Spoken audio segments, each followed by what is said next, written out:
আসসালামু আলাইকুম গাইজ, দেখতে পাচ্ছেন বরিশাল জেলা বানারীপাড়া উপজেলার বাইশারি অঞ্চলে প্রচুর পরিমাণে বন্যা হচ্ছে।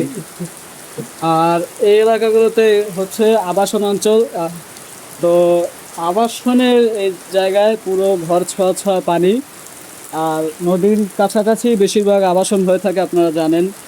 তো আবাসনের যত মানুষ আছে সবাই হতাশ হয়ে পড়ছে যে কি করবে এরা। দেখতে পাচ্ছেন সবাই হতাশ। তো এর সাথে সাথে আমার যদিও বাড়ি একটু আহ, উপকূল এলাকায়, তো আমরা দেখতে আসছি, ত্রাণ নিয়ে দেখতে আসছি। আপনারা যদি পারেন কেউ সাহায্য করেন এনাদেরকে। এই যে দেখতে পাচ্ছেন পুরো একদম ঘরে উঠে যাবে পানি আর কিছুক্ষণের মধ্যে। পূর্বাভাস থেকে জানা গেছে যে আরও নাকি 8 ফুট পানি উচ্চতা হবে। তো এরা সবাই হতাশ হয়ে পড়েছে, কেউ কেউ তাদের হাঁস মুরগি গরু ছাগল নিয়ে রেডি হচ্ছে সাইক্লোন সেন্টার যাবে, কিন্তু এখান থেকে সাইক্লোন সেন্টার অনেক দূরে। তাদের যেতে যেতে অনেকটা খাটাখাটি করতে হবে। তো তাদের প্রাণ নিয়ে এখন ঝুঁকিতে আছে।